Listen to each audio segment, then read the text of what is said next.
The temperature in Silvapine Ridge had plunged to 20 below zero.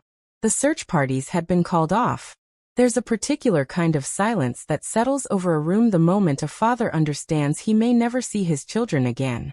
Alpha Kalen Thorne, a man who could crush boulders with his bare hands, was weeping. The pack was preparing for a funeral. They were ready to lower empty caskets into the earth. But then the heavy oak doors of the great hall didn't simply open. They groaned, straining under the force of a blizzard. And standing there wasn't a warrior. It wasn't a soldier. It was a human girl, blue-lipped, shaking, cradling a bundle that was far too still. What she whispered next didn't just stop a funeral. It lit the first spark of a war. The clock on the wall of the Silverpine pack house read 3:14 a.m. It was a grandfather clock, an antique mahogany relic that had stood there since the 1800s, and its steady tick-tock sounded like a hammer striking an anvil in the suffocating quiet. The great hall, usually a place of feasts and loud, boisterous wolf politics, was smothered by grief. Heavy velvet drapes were pulled tight against the screaming wind outside. A blizzard, the White Death as the locals in Montana called it, had been raging for 3 straight days. Alpha Kalen Thorne sat at the head of the long table. He wasn't moving. He wasn't blinking. He just stared at a scuff mark in the wood. A glass of untouched whiskey sitting beside his hand. Alpha. A soft voice finally broke the silence. Kalen didn't look up. He knew it was Ryland, his beta and his oldest friend. The sheriff called, Ryland said, his voice thick with exhaustion. The state troopers are pulling back the dogs. The snow is 6 feet deep on the pass. They said no biological organism without shelter could survive past 48 hours. Kalen's hand tightened around the whiskey glass until the thick crystal shattered. Amber liquid and blood pooled across the table, dripping onto the floor. He didn't even flinch at the shards slicing into his palm. The physical pain was a dull, distant nuisance compared to the hollow tearing in his chest. "They're 5 years old, Ryland," Kalen whispered, his voice like gravel grinding together. "My sons are 5 years old. They can't shift yet. They don't have their winter coats. They're just boys." The twins, Toby and Wyatt, had vanished from the pack's secure nursery wing 2 days ago. One moment they were stacking wooden blocks. The next, the window was open and snow was blowing into the room. The scent trail died instantly, swallowed by the storm. The pack had ripped the forest apart. 300 wolves shifting and running until their paws bled on the ice, howling for the lost heirs. But the wind howled louder than all of them. "We have to prepare the ceremony, Kalen," Ryland said gently, placing a hand on the alpha's shoulder. "The elders are demanding it. If the heirs are gone, the pack needs to mourn to stabilize the bond. The instability is making the wolves aggressive."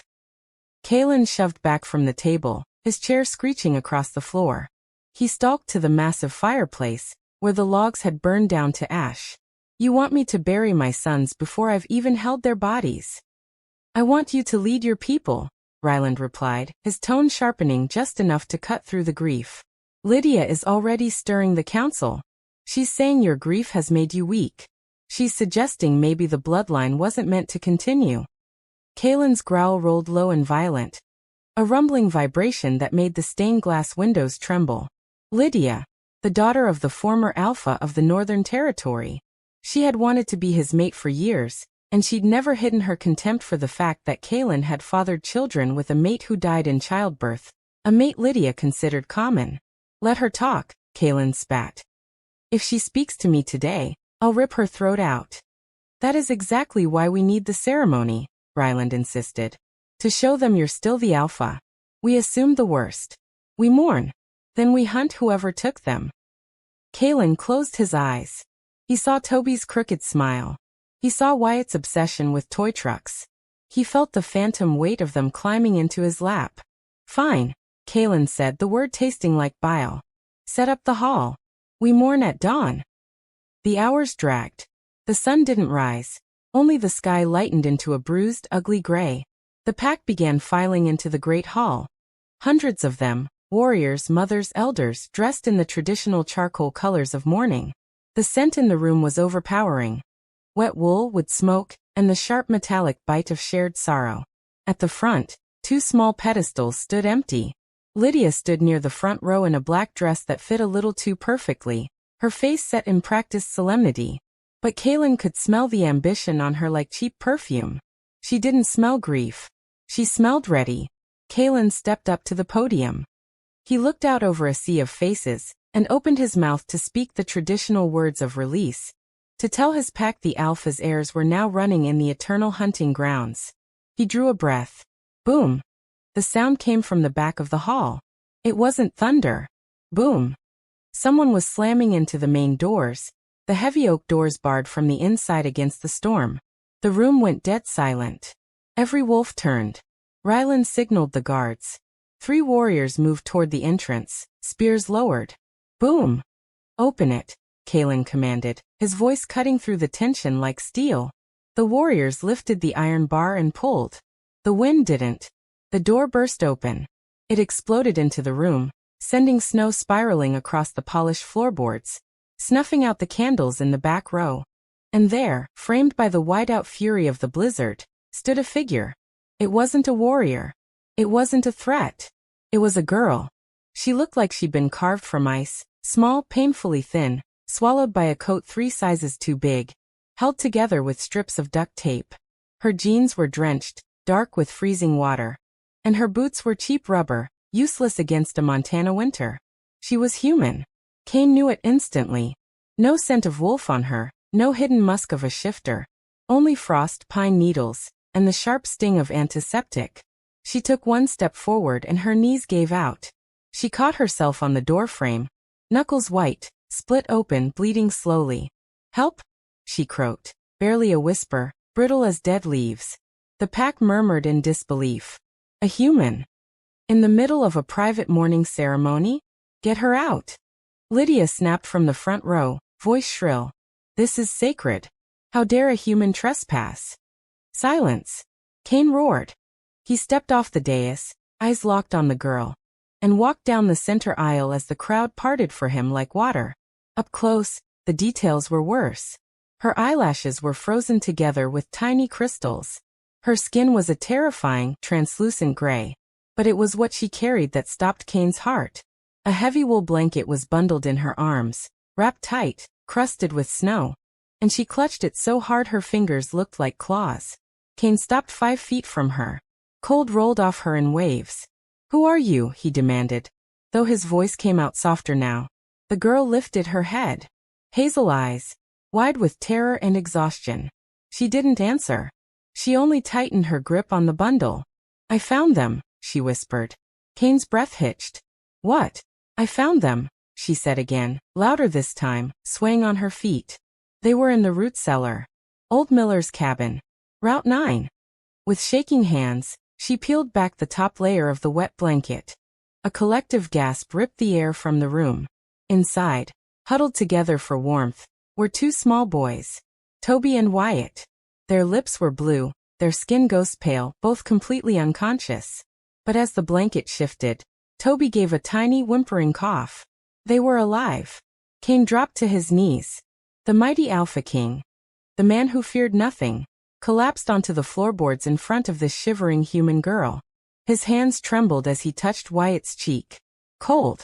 So cold, but not gone. Healers! Kane screamed, the sound tearing out of him. Get the healers now. Chaos detonated. Pack doctors rushed forward with stretchers and warm blankets, swarming the girl, reaching for the bundle. But she jerked back, eyes wild. No, she rasped. Don't hurt them. Give them to me, Kane said, staring into her face. I am their father. She blinked, struggling to focus, as if searching his expression for proof. Something familiar, something safe. And then slowly, her strength drained away. She slumped forward, and Kane caught her, taking the weight of his sons and the girl into his arms all at once. She was so light. A skeleton wrapped in wet clothes. They're safe, Kane whispered into her hair, not even sure why he was comforting her. You got them here. You kept them safe. The healers carefully lifted the boys from her arms, and rushed them toward the infirmary wing. The girl collapsed completely against Kane's chest. Lydia appeared at his side, her face twisted into a sneer. Alpha, hand the human to the guards. She smells like old Miller's cabin. She probably kidnapped them and brought them back for a reward. Kane looked down at the unconscious girl. He saw frostbite creeping along her fingertips. He saw the way she'd wrapped her own scarf around Toby's neck, leaving her throat bare to the wind. He smelled the raw exhaustion clinging to her like smoke. Then he looked up at Lydia. His eyes flared a dangerous, iridescent gold. She walked through a blizzard that grounded our helicopters, Kane growled. She is not a prisoner. She is a guest. He stood, lifting the girl effortlessly. Ryland, secure the perimeter. No one leaves. His gaze sliced back to Lydia. And you get out of my face. Kane turned and carried the stranger toward the medical wing, following his sons. The ceremony was over. The mourning was finished. The funeral canceled. But the mystery of the girl, Clara Vance, though he didn't know her name yet, had only just begun. Pain was the first thing Clara felt. Not the sharp, biting cold of the blizzard. This was different. Deep, throbbing heat. The burning ache of blood returning to frozen limbs. She forced her eyes open. The ceiling wasn't the rotting wood of her trailer. It was high and cream-colored, with recessed lights dimmed to a soft glow. She lay on a bed that felt like a cloud, wrapped in sheets so smooth they might as well be silk. She tried to sit up, but a hand gently pressed her back. Easy, a deep, clinical voice warned. Your core temperature is just stabilizing. If you move too quickly, you'll go into shock. Clara turned her head. A man in a white coat stood beside the bed, checking a monitor. Tall, graying at the temples, kind eyes behind wire-rimmed glasses. This was Dr. Oris, the head physician of the Silverpine Pack, though Clara didn't know that. To her, he was just a doctor, in a room that looked more expensive than her entire life. The boys, Clara tried, her voice cracking into a whisper. The boys. She rasped. Her throat felt like she'd swallowed sandpaper. Stable, Dr. Oris said, offering a cup of water with a straw. Critical, but stable. Thanks to you. Clara drank greedily, the water soothing the fire in her throat as memories came rushing back. The storm, her truck breaking down on the old logging road, the choice to cut through the woods, and the sound of crying drifting from the old Miller cabin. Abandoned for 20 years. The door opened, and the air pressure seemed to shift, turning heavier, charged with static. The man from the hall stepped in. Kalen Thorne. Without the snow and chaos, he was even more terrifying. Over 6'4", shoulders filling the doorway. He wore a fresh black shirt, sleeves rolled to reveal forearms roped with muscle. But it was his eyes that pinned her to the bed. Amber, sharp and unnervingly intelligent. Leave us, Eris, Kalen said. She's weak alpha, the doctor warned. Don't push her. Kalen didn't blink. Leave us. Eris hesitated, then nodded and slipped out, closing the heavy door with a quiet click. Kalen pulled a chair close and sat. The wood creaked under his weight. He studied her for a long, uncomfortable minute, and Clara felt like a specimen under a microscope. She tugged the sheet up to her chin, suddenly aware of her poverty. Her rough hands, her ragged life, compared to the power this man radiated. What is your name? He asked. His voice wasn't angry, but it demanded an answer. Clara, she said. Clara Vance. And who do you work for? Clara frowned. Span cleaning services in town. I clean rental cabins. Or I did. My truck broke down. I'm probably fired now. Kalen's eyes narrowed. You aren't a shifter. You aren't from a neighboring pack. You're fully human. Is that a crime? Clara shot back, a spark of defiance cutting through the fear. Look, mister, I don't know who you are. I was just trying to get home before the storm got worse. My truck died near the ridge. I walked. I heard crying. I broke the door down. That's it. That's all. Kalen leaned forward. You broke through a reinforced oak door on a cabin that hasn't been used in a decade. You found 2 children missing for 48 hours and carried them 3 miles through a blizzard that killed 2 of my best trackers. Clara blinked hard. I didn't know they were yours. I couldn't leave them. Why were you on Route 9? He pressed. It's a closed road. Clara looked away. Shame burned her cheeks. I couldn't afford the toll on the highway. I took the back road to save $5. Kalen went silent, as if he could smell the truth on her. For a werewolf, lies had a scent, sour and acidic, like rotting lemons. Clara smelled like antiseptic fear, and something else too. Something sweet and mournful, like rain on dry earth. She was telling the truth. She'd risked her life to save his sons, because she didn't have $5 for a toll. The boys were drugged, Kalen said, his voice dropping an octave. We found traces of wolfsbane in their blood. Do you know what that is? A flower? Clara guessed, thinking of gardening books. Kalen watched her pulse point. It didn't jump. She genuinely didn't know. Wolfsbane was lethal to shifters, a paralytic. Someone had dosed his children to keep them quiet, then hidden them in the storm to die of exposure. It wasn't an accident. It was an execution. Someone took them, Clara, Kalen said grimly. Someone who wanted them to suffer. And you ruined their plan. Before Clara could respond, the door banged open. Lydia marched in, followed by 2 armed guards. Why are you talking to her, Kalen?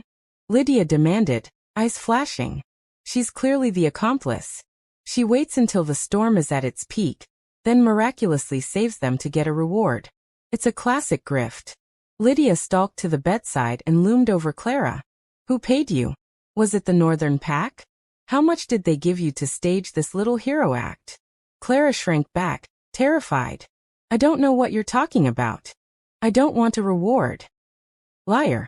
Lydia raised her hand, her nails lengthening into claws. I'll make you talk. A growl cut through the room, so deep it vibrated the water in the glass on the bedside table. Kalen moved in a blur. He caught Lydia's wrist inches from Clara's face, his grip bone-crushing. Touch her, Kalen snarled, his eyes glowing. Fully gold now, the beast surfacing.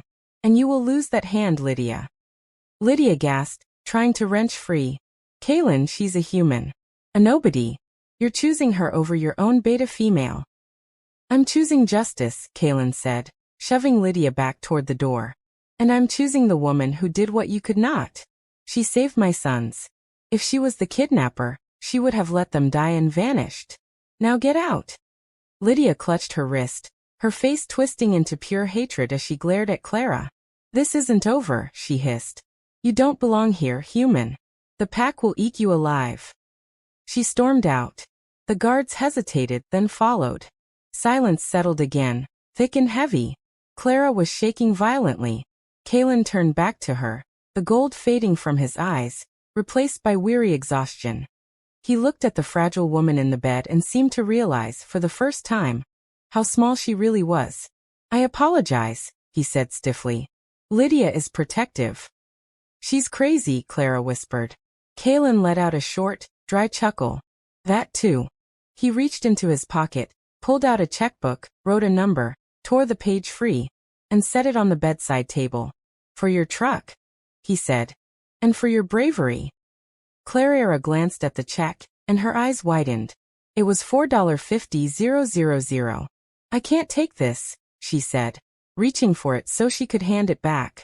You can and you will, Kalen replied. But you can't leave yet. The roads are still blocked, and honestly, I don't think you're safe out there. His voice dropped, turning sharp. If someone tried to kill my sons, and you're the only witness to where they were found, then you're a target. Clara's heart skipped. A target.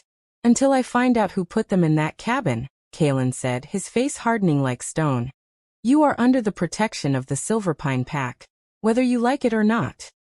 The screaming started at 2:00 a.m. By morning, it echoed through the corridors of the pack house, high-pitched, raw, and terrifying, the sound of pure panic. Kalen was out of bed and sprinting down the hall before he was fully awake. He burst into the private pediatric wing of the infirmary.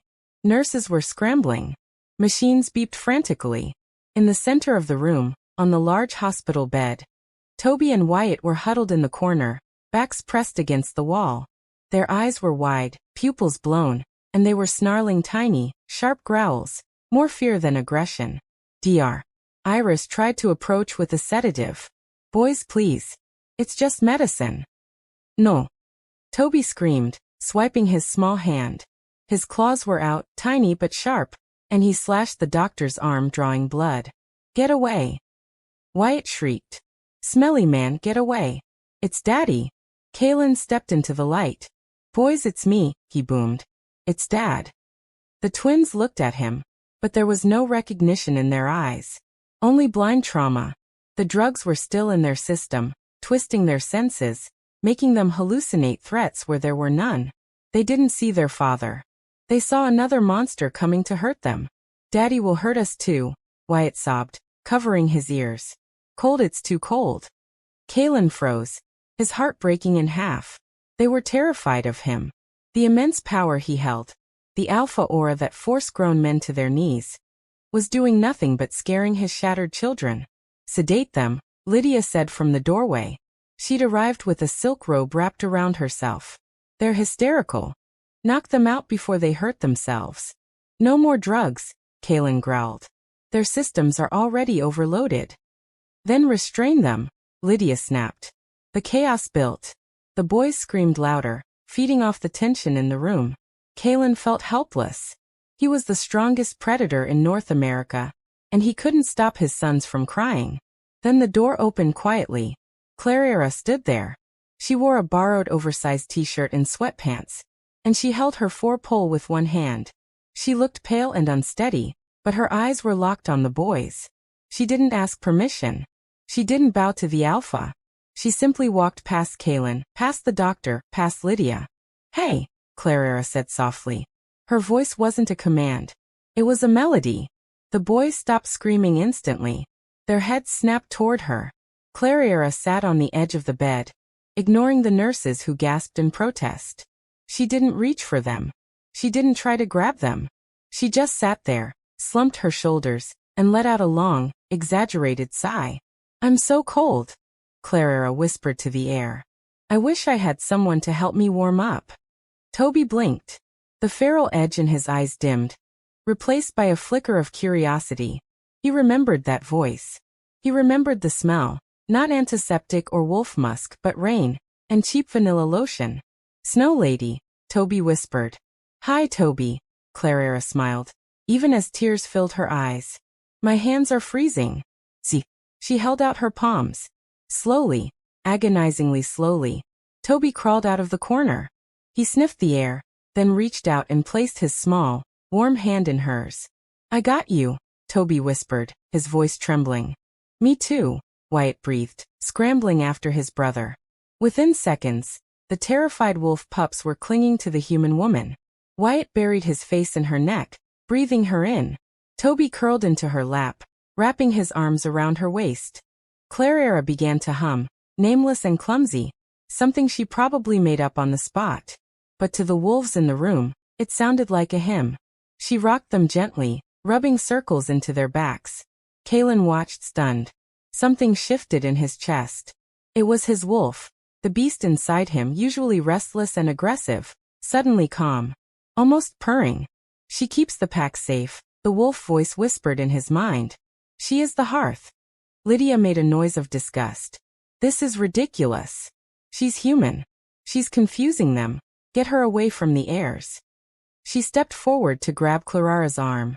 Don't, Kalen said. One word. Absolute finality. Kalen, look at them. They're clinging to a servant. They're clinging to their savior, Kalen corrected. His eyes stayed on Clara. She was exhausted, eyelids heavy, but she didn't stop humming. She held them like they were her own.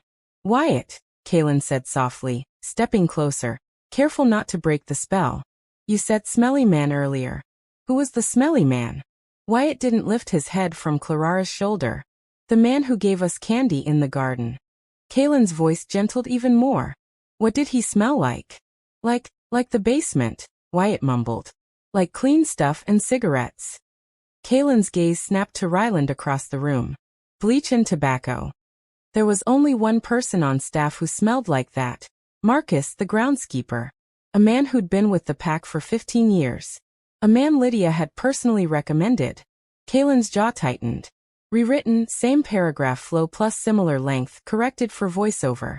His jaw tightened. Ryland, Kalen said, his voice flat and emotionless. Find Marcus. Bring him to the interrogation room alive. Yes, Alpha, Ryland answered, then turned and sprinted out. Lydia's face went a shade paler, though she masked it fast. Marcus, that old fool. He wouldn't dare. We'll see, Kaylin thought, looking back at the bed. The boys were asleep now, breathing slow and steady. Clara was asleep too, her head awkward against the metal rail, her hand still protectively spread across Toby's back. Kaylin stepped closer. He carefully lifted Clara's head and slid a pillow beneath it. Her skin felt warm now. And then it hit him, an unfamiliar, terrifying pull. It wasn't only gratitude. It was instinct. It was biology. His wolf wanted to be near her, wanted to curl up beside her on that bed and sleep too. It was dangerous. A human couldn't be an alpha's mate. It was biologically impossible. They were too fragile to survive a mating bond, too weak to bear werewolf children. The council laws forbade it for a reason. But as Kaylin stared at the human woman and his wolf sons, he realized the council's rules might not matter anymore. Because for the first time in 2 days, his house was quiet. And for the first time in years, it felt like a home. Watch her. Kaylin ordered the guards posted at the door. If anyone, and I mean anyone including Lydia, tries to enter this room while she sleeps, you stop them. Lethal force authorized. Lydia gasped. Kaylin. He didn't even look at her as he walked out.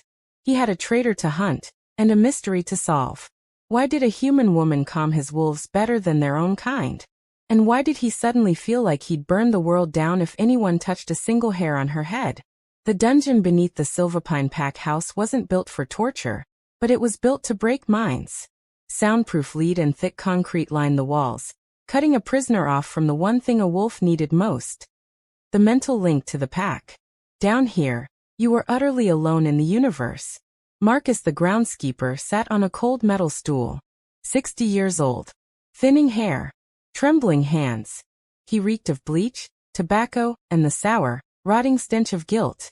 Kaylin stayed in the shadows. He hadn't touched him yet. He didn't need to. The suffocating weight of his alpha aura alone was already making Marcus hyperventilate. I didn't mean for them to die, Marcus sobbed, tears streaking his weathered face. She said it was just a scare. A leverage play. She said they'd be picked up in an hour. When the storm hit, I tried to call her. I tried to tell her the boys were still out there. She wouldn't answer. She, Kaylin repeated, stepping into the light. Who is she? Marcus shook his head violently. I don't know. I never saw her face. She wore a cloak. She met me at that roadside diner on Route 4. She paid in cash, old bills untraceable. You sold my sons for cash. Kaylin's voice was dangerously quiet. Marcus flinched. I have debts, Alpha. Gambling debts in Vegas. They were going to kill my wife. I had no choice. Kaylin moved like a blur. He slammed his hand into the wall beside Marcus's head. Concrete spiderwebbed and cracked. You always have a choice, Kaylin snarled. And you chose money over the life of the pack. You're rogue now, Marcus. You have no pack. You have no name. Marcus wailed, the sound trapped inside the small room. To be stripped of pack status was worse than death. It meant madness, wandering the wild until a hunter finally put you down. But the scent, Kaylin pressed, leaning close. You have a nose, Marcus. Even if you didn't see her face, you smelled her. What was it? Marcus sniffed through terror, forcing his memory to work. It was chemical. Like she was covering something up. Hairspray? No, expensive perfume. Underneath, something sharp, like crushed lilies and copper. Kaylin straightened slowly. Lilies. Lydia wore a custom perfume imported from Paris. White lilies and amber. It wasn't proof. Anyone could buy lily perfume. And a smart enemy would use it to frame her. But copper. That was the smell of old blood. Lock him in the deep cell. Kaylin ordered Ryland, who waited by the door. If he speaks to anyone, execute him. Kaylin stormed out of the dungeon, his mind racing. He needed upstairs. He needed to see Clara now. In the medical wing, the atmosphere was completely different. Clara was sitting up in bed, looking dazed and bewildered. A tray of food big enough to feed a linebacker rested on her lap. Roast chicken, mashed potatoes, green beans, fresh rolls, and a massive slice of chocolate cake. I can't eat all this, Clara protested. You must, Dr. Eris said, checking her chart. You're severely malnourished, Miss Vance. You have no body fat reserves. If the alpha sees you haven't eaten, he'll blame the kitchen staff and probably fire them. Clarara's eyes widened. He would fire them because I'm not hungry? He's intense, Dr. Eris said with a tight smile. Especially regarding you. The door opened, and Kalen walked in. The air itself seemed to vibrate. He'd washed the dungeon off his skin, but the tension still sat heavy in his shoulders. He stopped at the foot of the bed, eyes flicking to Clara, then to the half-eaten chicken. Is the food not to your liking? It's delicious, Clara said quickly. It's just a lot. You need strength, Kalen said. He pulled a chair closer, but he didn't sit. He stayed on his feet, pacing like a storm trapped in skin. The boys are asking for you, someone said. They refused breakfast unless the Snow Lady eats with them. Clara smiled real warm, and it made Kalen's chest tighten in a way he didn't like. They're sweet boys, she thought. Scared but sweet. They are usually terrors, Kalen corrected, voice flat. They bit 3 nannies last month. They set fire to the rug in the library. They are alphas in training. Dominant. Aggressive. They're children, Kalen, Clara said softly, using his name without an honorific. They just need to feel safe. Kalen stared at her. No one spoke to him like that. No one dared. Without lowering their head in submission. Dr. Eris, Kalen said, never breaking eye contact with Clara. Leave us. The doctor hesitated, then bowed and stepped out, shutting the door behind him. Clara, Kalen began. I have a proposition for you. Clara wiped her mouth with a napkin, suddenly nervous. If this is about money, I told you, I can't take $50,000. It's too much. It's not about the money, Kalen said. Well, it is, but not as a handout. He clasped his hands behind his back, posture controlled, voice tight. My sons are traumatized. The pack psychiatrists say they've regressed. They don't trust the pack. They don't trust me fully yet. He inhaled once, steadying himself. But they trust you. I want you to stay as their governess. Clara's fork slipped from her fingers and clinked against the plate. Stay here in the castle, with the wolves? Yes. You'll have your own suite. A salary of $10,000 a month. Full access to the grounds, a car, whatever you need. His gaze didn't waver. Your only job is to be with Toby and Wyatt. Help them heal. I don't know anything about wolves, Clara stammered. I'm human. And your friend, the woman in the black dress, she hates me. She told me I don't belong here. Lydia does not run this pack, Kalen said, his voice lowering into something dark and possessive. Ido. And I say you belong where my children need you. He paused, then asked the question like it cost him pride. Do you have family waiting for you? A husband? He held his breath for her answer. No, Clara said quietly, eyes dropping to her hands. My mom died last year. It's just me and my landlord, who's probably evicting me right now. Kalen's decision landed like a seal. Then it settled. I'll have your things collected from your apartment. Your debts will be paid. You live here now. Kalen, please, he cut in, and the word hung in the air like something forbidden. An alpha king begging. They're crying for you, Clara. Please. She looked into his golden eyes and saw it. The desperation behind the power. Slowly she nodded. Okay. For the boys. Later that evening, Dr. Eris found Kalen in his study. The doctor looked pale, gripping a file folder as if it might explode. Alpha, we need to talk. Kalen looked up from security reports. What is it? Is Clara sick? No. Well, yes, she's recovering, but I ran a standard blood panel to check for infections from the exposure. Dr. Eris placed the folder on the desk. Look at her hormone markers. Kalen opened it. Numbers and charts that meant nothing to him. Speak plain English, Eris. She's human biologically, Eris said, voice trembling with scientific excitement. No wolf DNA. No shifted ancestry. But her pheromones, he swallowed. They're mimicking the chemical signature of a wolf omega. Kalen went still. Omegas were rare. Peacemakers, healers, the glue that held a pack together. Their scent calmed aggressive alphas and soothed traumatized pups. But omegas were born wolves. A human producing that scent was impossible. It's an evolutionary anomaly, Eris rushed on. Maybe a recessive gene from thousands of years ago, or a biological miracle. But this is why the boys are calm around her. This is why you're calm around her. To our senses, she reads as the ultimate nurturer. Kaylin stared at the wall, mind turning sharp. This changed everything. If the council found out, they would want to study her. If rogue packs found out, they would try to steal her, use her, to breed calm soldiers. She wasn't just a nanny. She was the most valuable creature in the supernatural world. Burn this file, Kaylin ordered, eyes beginning to glow. Alpha. Burn it. Delete the digital records. No one knows this. His voice became iron. As far as anyone is concerned, she's just a human girl with a nice personality. Do you understand? Yes, Alpha. Eris whispered. Kaylin walked to the window and looked out at the snowy grounds. Clara was out there now, bundled in a new winter coat he'd ordered, walking with the boys. Toby was laughing. Wyatt was chasing a snowflake like it was treasure. She was an Omega, a human Omega, and she was living in the lion's den. 2 weeks passed. The Silverpine pack settled into an uneasy rhythm. The blizzard had cleared, leaving the mountains glistening white. Claridra was happy. For the first time in her life, she wasn't hungry. She wasn't cold.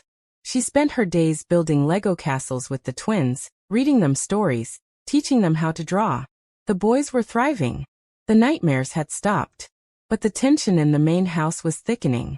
Lydia watched from the shadows. She saw the way Kaylin looked at Clara during dinner.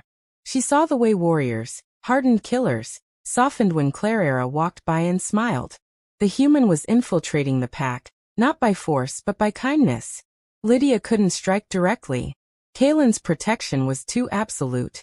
She needed the pack to turn on Clara. She needed proof that the human was a liability. The opportunity came during the Feast of the First Moon. It was formal. The heads of allied families were coming.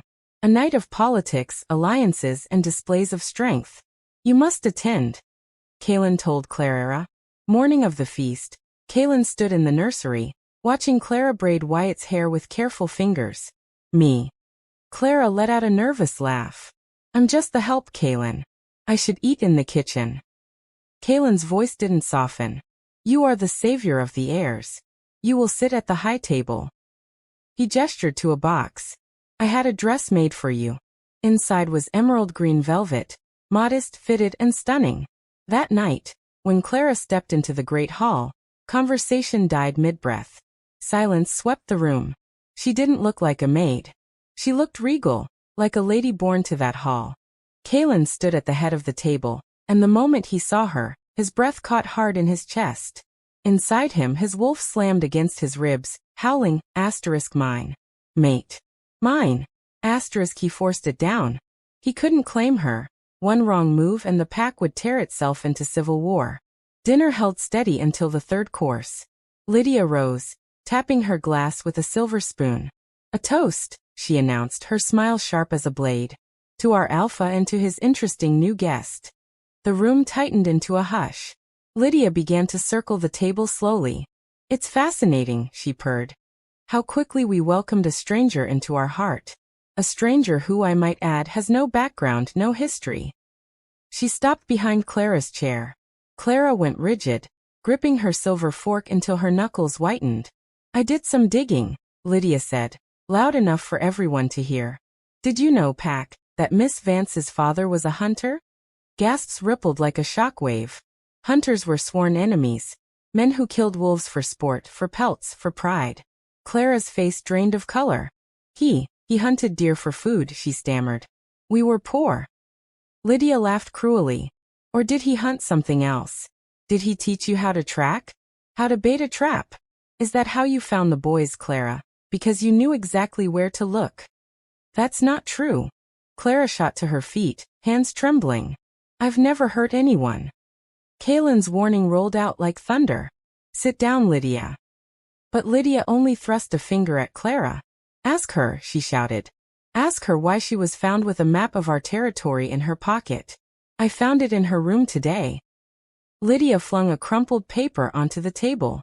It unfolded into a detailed map of the pack's perimeter defenses. Weak points circled in red marker, routes marked like an invasion plan. Clara stared at it, horrified. I've never seen that before. You put that there. A spy. A warrior at the far end barked. She's a spy for the hunters. The mood snapped instantly. Suspicion turned into aggression. Chairs scraped back. Wolves rose, eyes flashing with violence. Enough! Kalen roared, slamming his fist down. The wood splintered under the force. Lydia, you are dismissed. This is a setup. Lydia's eyes burned. Is it? She challenged. Or are you too blinded by your lust for this human to see the knife at your throat? Then the lights cut out. Darkness swallowed the hall, shouts erupting, bodies moving, panic spreading like fire. Glass shattered. Raid. Ryland yelled. Perimeter breach. Figures in black tactical gear dropped from the high windows on ropes. They weren't hunters. They were rogues, wolf mercenaries, and they weren't aiming for Kalen. They were aiming for the boys. Get the heirs, one of them shouted. Kalen shifted instantly, clothes ripping as a massive black wolf exploded into the room. Towering nearly 8 feet at the shoulder. He tore the throat out of the first attacker, but there were too many. 3 rogues rushed the high table. Clara didn't think. She didn't run. She grabbed Toby and Wyatt and shoved them under the heavy oak table. Stay there, she screamed. A rogue wolf, foaming at the mouth, vaulted over the table and landed in front of her. He shifted into half form, a monstrous hybrid of man and beast, then raised a clawed hand toward the trembling boys beneath the table. Clara stepped between them. No weapon. No magic. Only a silver dinner fork clenched in her fist. Get away from them, she shrieked. The rogue laughed, thick and guttural. Move meat. He swung. Clara drove the silver fork straight into his eye. The rogue howled. Silver burned werewolves like acid. He flailed wildly, and his claws tore into Clara's side. The impact threw her backward, hard enough to crack her against the stone wall. Blood bloomed across her emerald velvet dress. No. Kalen's wolf roared. It wasn't just sound. It was force, a brutal pressure that shook the air. Seeing Clara fall shattered something inside him. He went berserk. He moved faster than sight, ripping through the remaining rogues like they were paper. When he reached the one who had struck Clara, he didn't just kill him. He obliterated him. Silence crashed down. The lights flickered back on. 10 rogues lay dead across the hall. Pack warriors stood panting, stunned, looking around like they'd woken from a nightmare. Kalen shifted back into human form and didn't care about his nudity. He sprinted to the wall where Clara was slumped. She was conscious, but pale, barely holding herself upright. 3 deep claw marks tore through the velvet, blood pouring from her ribs. Clara! Kalen choked, dropping to his knees. He reached for her, then froze, terrified he'd hurt her. Clara lifted her gaze, eyes hazy, and somehow she still managed a weak smile. The boys, she whispered. Are they okay? They're fine, Kalen promised, tears mixing with blood on his face. You saved them again. Good, she breathed, her head tipping back. Kalen pressed his hand over her wound to stop the bleeding. And then it happened. The instant his skin touched her blood, a shockwave blasted through the great hall.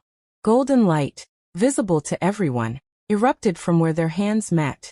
It pulsed like a living heartbeat. Asterisk thump. Thump. Thump. Asterisk the mark of the mate.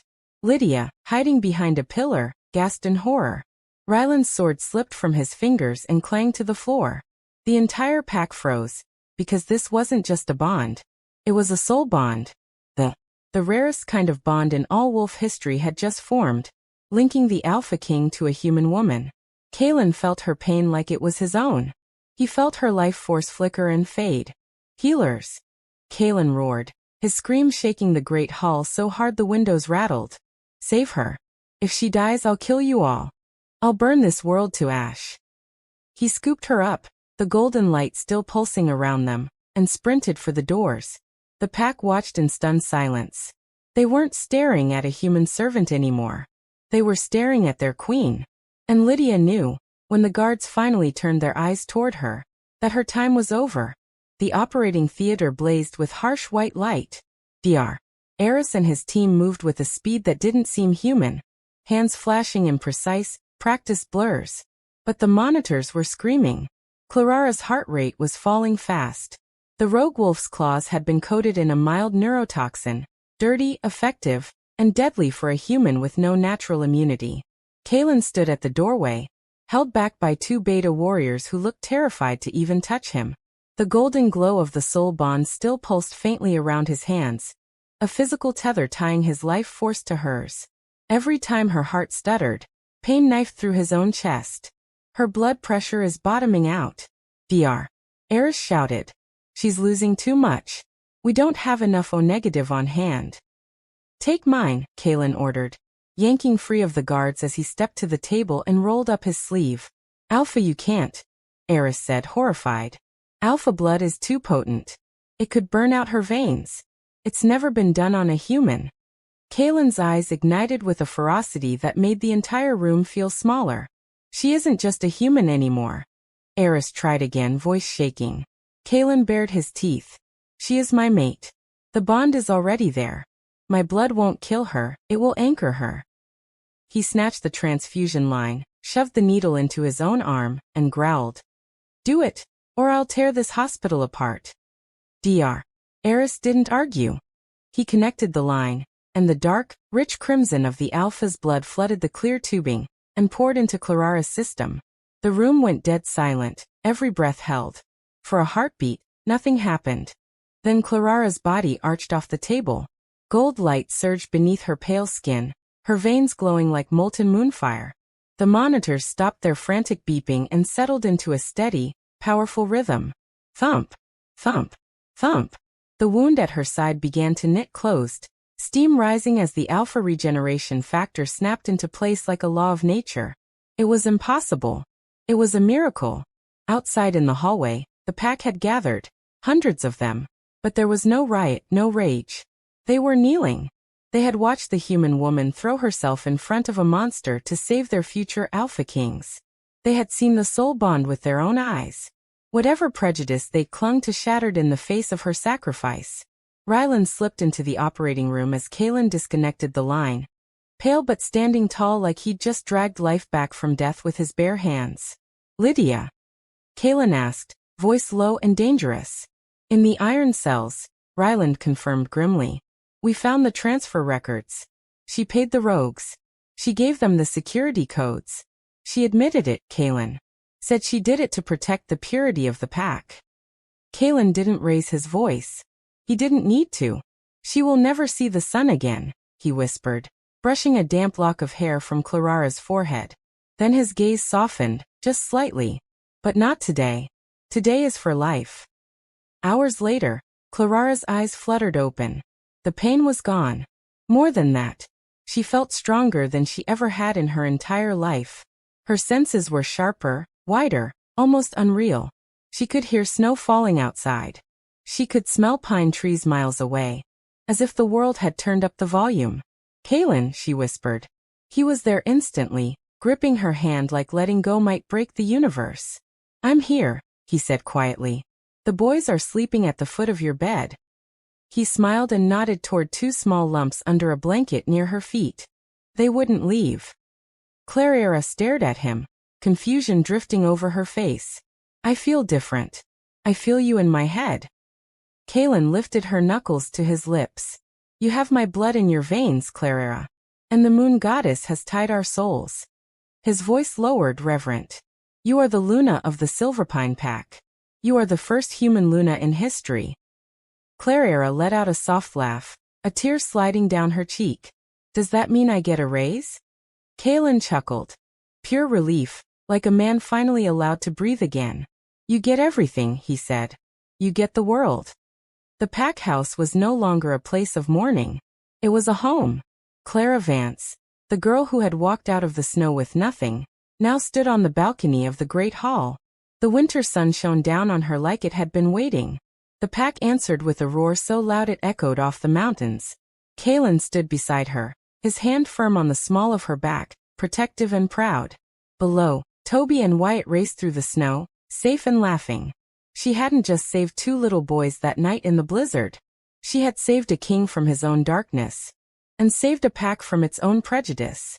The snow had brought them a ghost, but love had made her a queen. And as for Lydia, let's just say the dungeons of Silverpine are cold. But the warmth in the Alpha's house? That would last forever. Wow, what a journey! From a freezing blizzard to the throne of the Alpha King. If this story warmed your heart, hit that like button. It really helps the channel grow. Do you think a human could truly lead a werewolf pack?